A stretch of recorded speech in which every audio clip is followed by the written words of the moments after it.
Hello and welcome to the Florida Men Gaming. I am Furion and today we will be playing Magic: The Gathering Arena. This season we are looking to work our way from Bronze to Mythic and have some fun along the way. But before we get started, I would like to ask you to like this video and subscribe to the channel. We are on the road to 1,000 subscribers and would love to have you along for the journey. Today's deck we will be playing is a Gruul Dragons deck in the Alchemy format that I like to call Make It Rain. The linchpin of this deck is Old Gnawbone, a 7 mana, 5 uncolored and 2 green legendary creature dragon, where whenever any creature you control deals damage to an opponent, you create that many treasure tokens. Deal 5 damage, create 5 treasure. We're looking to use that to catapult dragons onto the field using Magda the Brazen Outlaw, which is a legendary creature Dwarf Berserker, where anytime she or any other dwarf creature you control taps, create a treasure, and she can then sacrifice 5 treasures, search your library for an artifact or dragon card, and put that card onto the battlefield. In the meantime, if we're having trouble getting that combo to go off, we have, from the Alchemy format, the Fearsome Whelp, a 2 mana 1/1 flying. At the beginning of your end step, each dragon card in your hand perpetually gains. This spell costs 1 less to cast.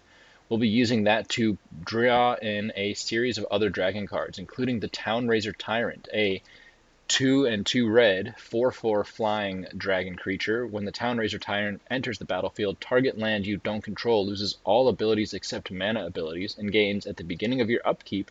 This permanent deals 2 damage to you unless you sacrifice it.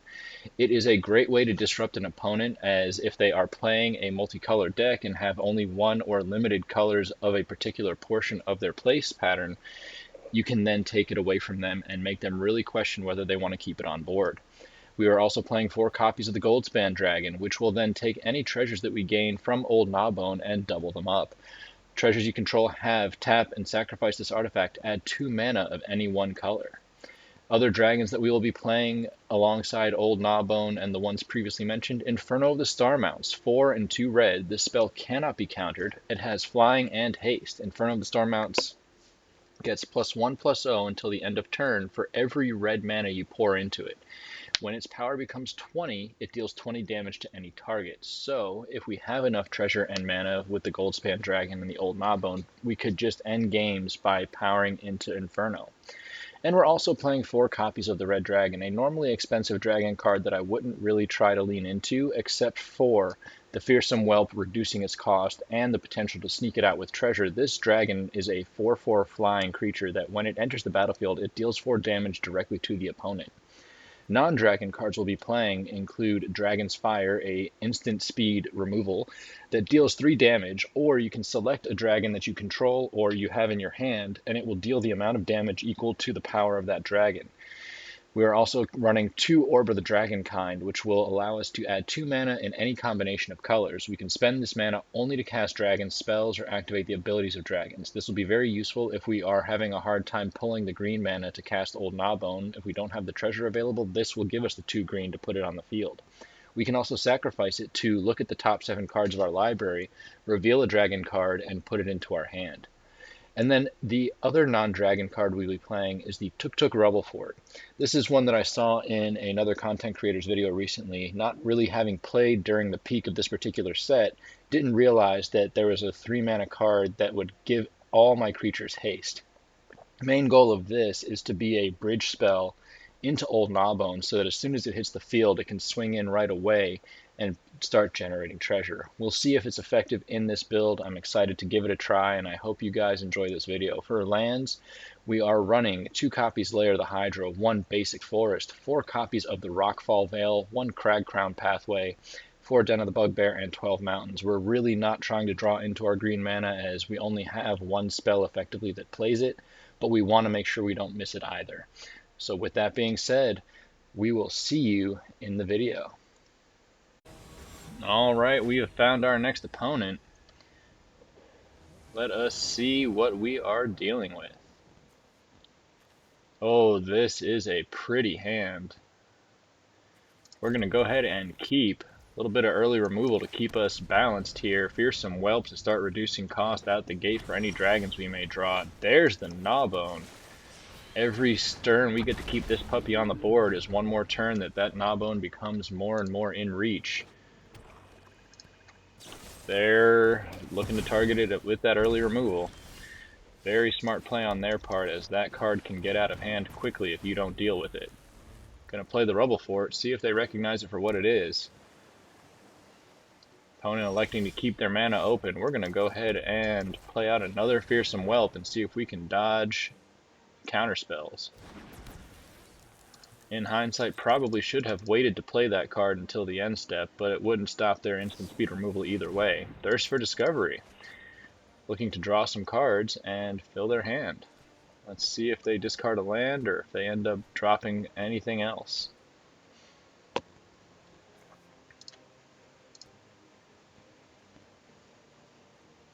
Opponent taking their time. They must have a pretty loaded hand to have a hard time with this decision. They elected to drop the Jawari Disruption and the Memory Deluge. We'll go ahead and take the 1 damage while it's available to us before they untap and reduce again.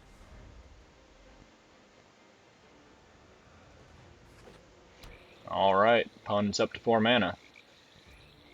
And they pass the turn. Picking up another Dragon's Fire, that doesn't really do anything for us at this moment. We're going to go ahead and leave the lands where they are. Don't have enough to power up the Den of the Bugbear untapped, and we don't have the second green to get the Lair of the Hydra online, so we're just going to have to sit on our Dragon's Fires and hope. Right side of the Dragon's Fires with a Gnawbone, we can take out some of the bigger, scarier threats that might be here. If they are playing something like a Toxrill, it is in range of our destructive capabilities. Jawari Ruins coming in tapped, opponent up to 5 mana. There's our 4th Dragon's Fire. Ladies and gentlemen, let it never be said that the Shuffler is not fine.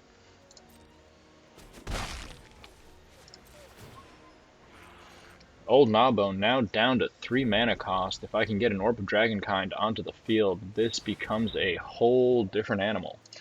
It looks like this is a recursion themed deck. They don't have any creatures as of yet in the graveyard. Let's see what we draw. We've got another land. Need that other green. In the meantime, I do have enough to really keep things interesting as they play cards out. I can keep putting them back. What is their play? They've got 6 available mana. Electing to hold up, and another Gnawbone. So many dragons, so little time. Gonna go ahead and swing again, pull out the Divide by 0. We'll take it. Have plenty of mana to play out against any further Jawari disruptions they might be holding. There's the Mascot Exhibition. Really am hurting for that green mana at this point. One nice thing is they do not have the cards in the graveyard to pull from. Going to start reducing this second Gnawbone, so if the first one goes out and gets caught in a removal trap, we are fine. There's another Jawari. Alright, opponent passing priority yet again. There's the green mana we've been waiting for. We're going to go ahead and play in the more expensive of the 2 Gnawbones, swing in and see what we can get for treasure. Probably not smart to tap all the way down for this, but they divide it by 0. That's good for us, just going to reduce its cost by 1 more. Introduction to Prophecy to hand. Not sure how they're going to answer this on the next turn. Every open mana they leave me is 1 more reduction. Thirst for Discovery, drawing another 3, really filling out their hand here. Opponent now sitting with 8 cards in hand. Discarding Test of Talents, they will live to regret that if I'm able to land a Dragon's Fire on a key component of their game plan. Now that they've seen the Gnawbone, doesn't make any sense not to use it to knock down the biggest part of their Mascot Exhibition if they choose to tap all the way down. There's a Ruin Crab. So there's a component of mill built into this deck. Alright, we're going to do this a slightly different way. We're going to go ahead and drop in the Town-razer Tyrant, see if we can draw out some of their counter magic or removal. And then drop in the 2-mana Gnawbone. There's the other Divide by Zero. 2-mana Gnawbone going to come to play. If it can make the swing, there's another Divide by Zero. They have now used 3 Divide by Zero. We're just going to continue to plug away 1 damage at a time. Town-razer Tyrant now much more affordable. Old Gnawbone also in a great position. We have not really put ourselves in a bad spot here. Opponent looking to mill us out now. They've got enough mana to really make this hurt, but in 1 turn I can swing in for a massive chunk of damage and really put them in a bad spot. Let's see, they've left open 1, 2, 3, 4, 5 mana. Now they've left open 3 mana. I have enough cost reduction on my dragons to play them through this mess, and they will go right over the top of these ruin crabs. Uh-oh. I don't know if this is them giving up, but we are now in prime position to turn this game in our favor. And another mana. We're going to go ahead and Town-razer, drop its point on the Hall of the Storm Giants, drop in the Old Gnawbone, and swing in for the beans.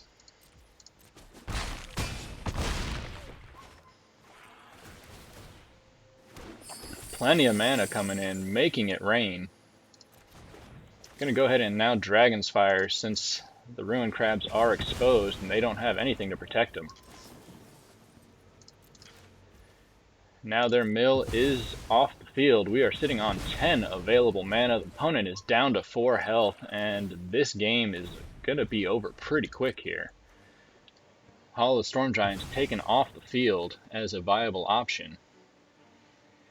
They're going to have something special here, or this is it. Lair, Disciple of the Drowned. That is an excellent play on their part. We're going to go ahead and drop a Dragon's Fire on it the moment that we get priority shift. And if they try and test the talents... Oop, hold on to that. Once I figure out how to click this, this will be a very impressive play.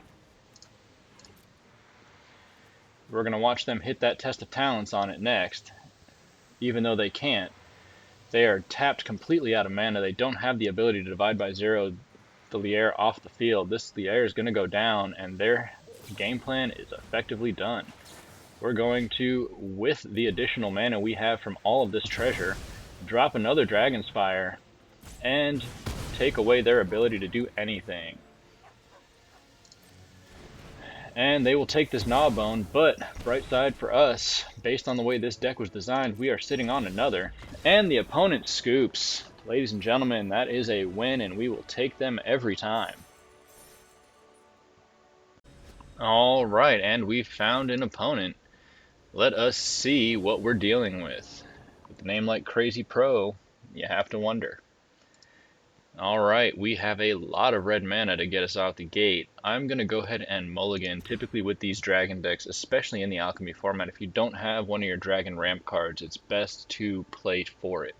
So we're going to go ahead and keep this, and we will end up dropping the basic mountain. No, it's not usually ideal to drop land, but with the land we did get, that's enough to get out the Magda, the Orb of Dragonkind, and really start making moves towards getting our dragons on the field. Opponent reveals white. We'll see if that's a blue-white deck or if we're dealing with something a little more nuanced. Alright, taking some advice from Michael Flores, we are making sure to play out our man lands early, make sure that we don't end up in a position where we're stuck having to have them come in tapped. 2 white, Angel of Unity.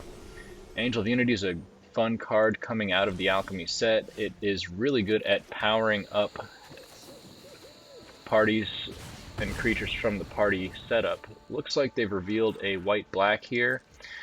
Excited to see what we're facing. Possibly clerics, which will be a little scary. They've gone for 3 white. Elite Spellbinder. I should have played that Magda when I had the chance. This is about to get very pricey.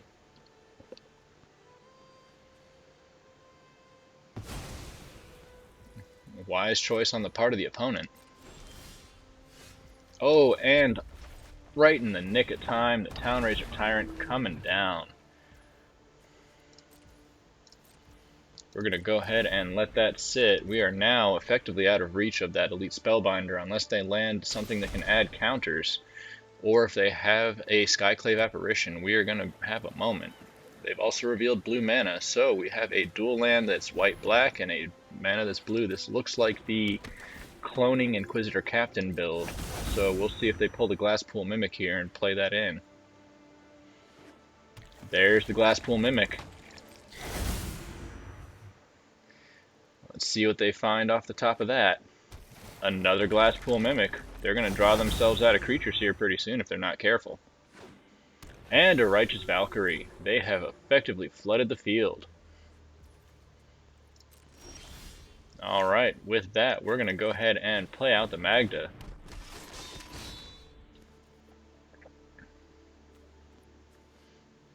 And we will sacrifice the Orb of Dragonkind.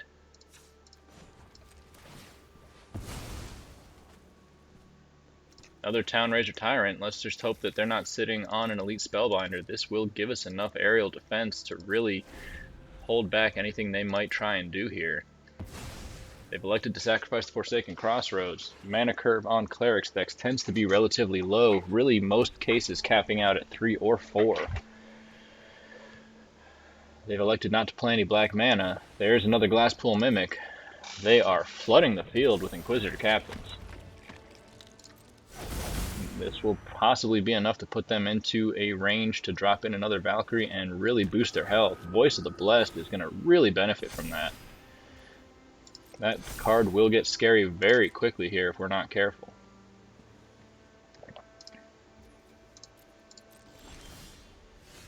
Alright, let's go ahead and drop the second Town-razer Tyrant. We are going to lose our ability to make our plays here very soon, as their cards will start to spiral and this will get very scary. But let's just see what happens. We're going to go ahead and pass priority, see if they elect to sacrifice their only blue mana. Nope, they want to keep it. There's the Pirate Heroes. Looks like they're going to start trading upwards and put possibly another Valkyrie onto the field. Could also bring out Aura. There it is, Skyclave Hierophant. And with that, the Voice of the Blessed is now effectively out of reach.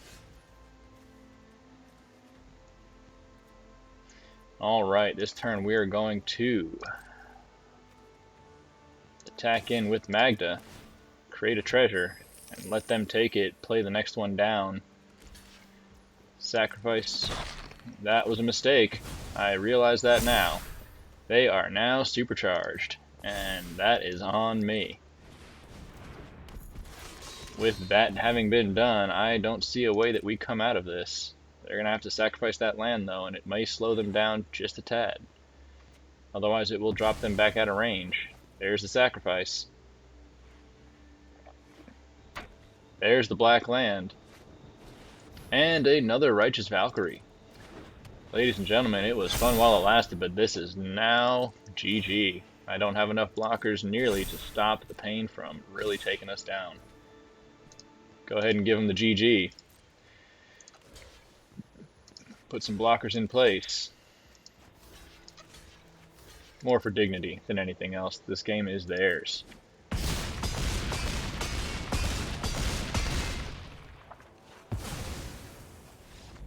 And with that, we now learn the lesson of why you always wait for the Fearsome Whelp. Alright, and we're back. Interesting hand here. As you'll notice, we've swapped in Halana and Alena, trying to fix some issues we've had with this deck performing. We're going to go ahead and mulligan, see if we can get ourselves a little bit better ramp. That is 4 mana and a Town-razer. We are going to go ahead and take that. With the 2 green as well, that puts us in position that if we pick up component pieces of the plan to get down our big bomb, we'll be able to do it. Opponent showing green-white could be Clerics, could also be Selesnya Humans. Another green-white, and a Lunarch Veteran. Let's see what we can see, we're going to go ahead and just take that Lunark right off the board. Swing in and generate a treasure. It'll be the best cause of action for us here, as it will help us ramp and get ourselves ready to potentially pull out something special. That is not what we were hoping for, folks. Righteous Valkyrie is a massive card, but Halana and Alena is a pickup of epic proportions, and now we will be able to continue to apply pressure here. We'll go ahead and swing in one more time, generate more treasure. Opponent most likely going to just defend against this. Oh, they've elected to let it through. Probably not sure what we could be sitting on in terms of tricks up our sleeve, but every damage that we take them away from 27 is going to be beneficial to us here. With Halana and Alena sitting in the wings, this game might be in our favor. There's not going to be much that they're going to be able to do to stop what's coming. Trelasara, that is a fantastic card. It's going to ramp themselves up to a 3-3. And it's going to bring their health total back to 16. Traveling Minister coming down as well. One more tick for the Trelasara. We're going to go ahead and start holding back the Magda in favor of ensuring that she can be a chump blocker here in the near future. Orb of Dragonkind, what a huge pickup that is. We're going to go ahead and sacrifice one of our treasures to get that down. And now they're going to have to make some decisions. I'm going to go ahead and swing in with our big boy, and every turn that this card is allowed to stay alive is another turn that it is going to get bigger. Halana and Alena will not be utilized at all for blocking purposes, as we do not want to risk putting ourselves in a bad position. 4 mana available. There goes the Kabira takedown. They're making the decision for us on the Halana and Alena. We're going to go ahead and get rid of this Orb of the Dragonkind and see if we can draw into A-Goldspan Dragon. We're going to fly right over the top of them here. Going to probably wish they'd saved that. Luminarch Aspirant coming down. That is a huge pickup for them, but now they're going to have to make some very difficult decisions as it relates to, do they block with the Righteous Valkyrie? If they do, that is going to put them in a bad position.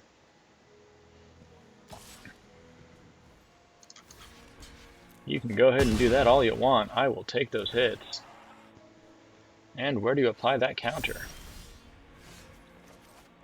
Goldspan coming down. You still don't have enough to stop me, but you have enough to slow me down.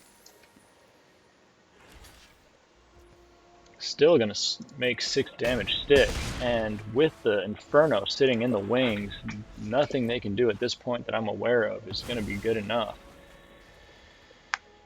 At least 10 damage is going to come down the hill next turn, so unless they have another flyer to catch this, this game is over.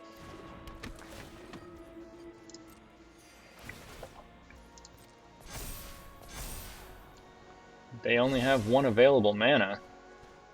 They're definitely hoping for something. Alright, that puts them up to 7. They're going to be able to tap and play for 1 more.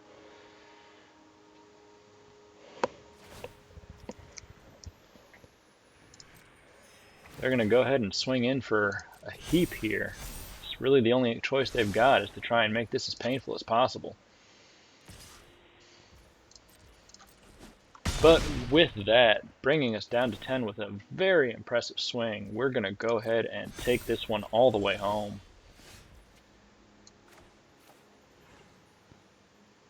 Inferno is the fun play. Red Dragon would also get the job done, except it wouldn't because it doesn't have the haste. And we are going to take this one home. Only 1 aerial blocker available. They're going to have to make a difficult choice, and no matter what they do, 10 damage is going to come through at the minimum. They've elected to throw the GG, folks. We have a good sport on our hands. They had a very impressive showing considering the mana position that they were stuck in. We just had a great draw.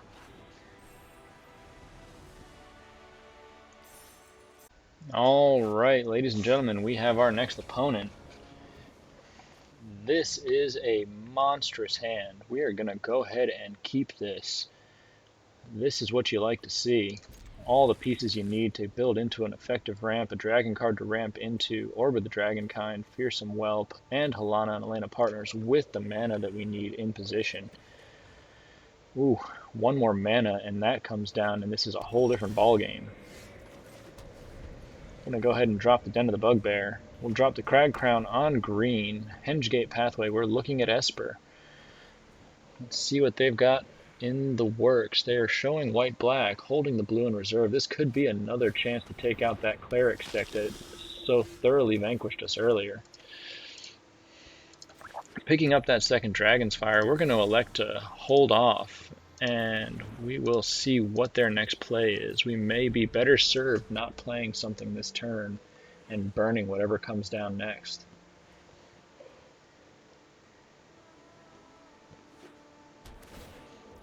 There's another call for white. Electing to scry. Doesn't look like they quite have what they're looking for. Oh, there's a Voice of the Blessed. We're going to go ahead and nuke the Cleric before it has a chance to boost it. And with another Dragon's Fire in the hole, we are able to then take out that Voice of the Blessed. At this point, we're going to go ahead and just do that right off the start. We don't want to have to deal with this card any further than what we're seeing right now. And then we'll play Halana and Alena, giving ourselves the ability to start super pumping the next couple of cards to come down. Uh-oh. There goes the option for Halana and Alena, unless they get a little skittish around the Fearsome Whelp. Let's see what they elect to do here, folks. The smart play is Halana and Alena, but the Fearsome Whelp is a card you can't ignore. And on the next turn, I'll be able to play not only the Fearsome Whelp. Oh, they took the Whelp. That is a good play, but also maybe not the optimal one. Halana and Alena is going to make the next series of plays very, very difficult for them. Or the Skyclave Hierophant coming down. I don't think they remember this is first strike reach. There goes the Spellbinder, and actually that was a smart play. Out comes the Voice of the Blessed. We're going to go ahead and Orb of Dragonkind and Fearsome Whelp in a 1-2 punch, and with the Halana and Alena, we're going to haste and super speed. Now we have the clock ticking on our big bomb dragons. They don't know the Gnawbone is in our hand as of yet. Welcoming Vampire coming down. Skyclave Cleric. And they draw a card, but they are officially tapped out. Let's see if they swing in for damage. They are swinging in. We're going to go ahead and let that damage through, and we might have everything we need to draw out. Oh, folks. Folks.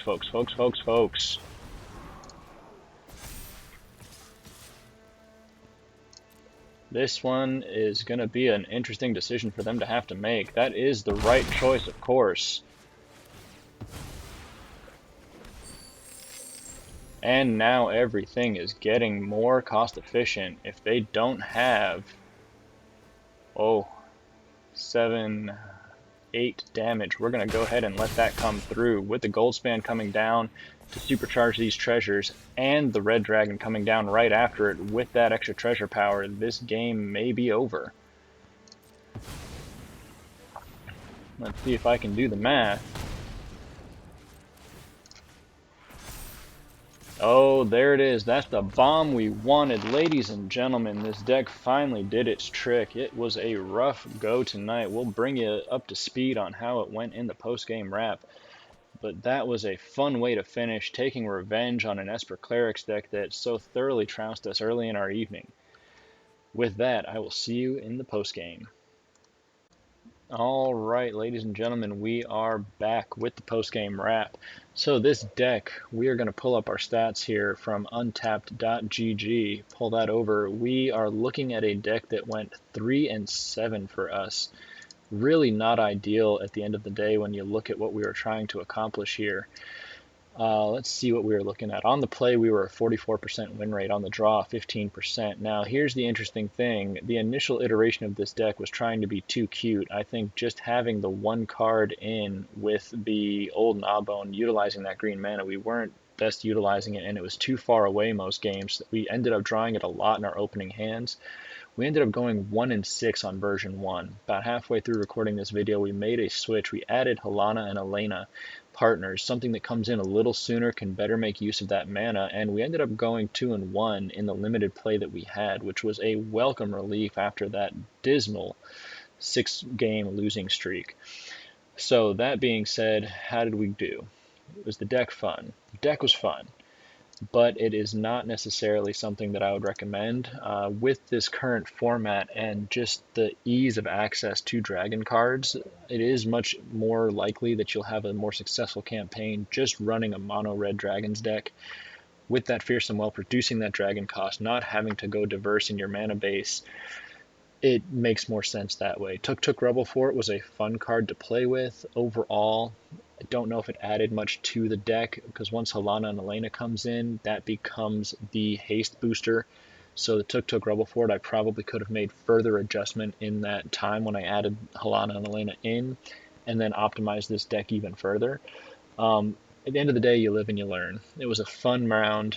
We're still continuing to progress. At the end of the day, even though we went on a 6-game losing streak, we did go on a 2-game win streak towards the end, which regained some of that experience we were losing, so we did not lose ground in gold.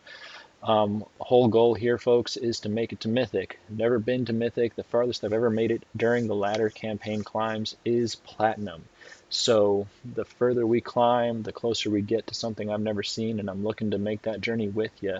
I hope you're along for the ride, and that will be it for me. This is Furion from the Florida Men Gaming, signing off.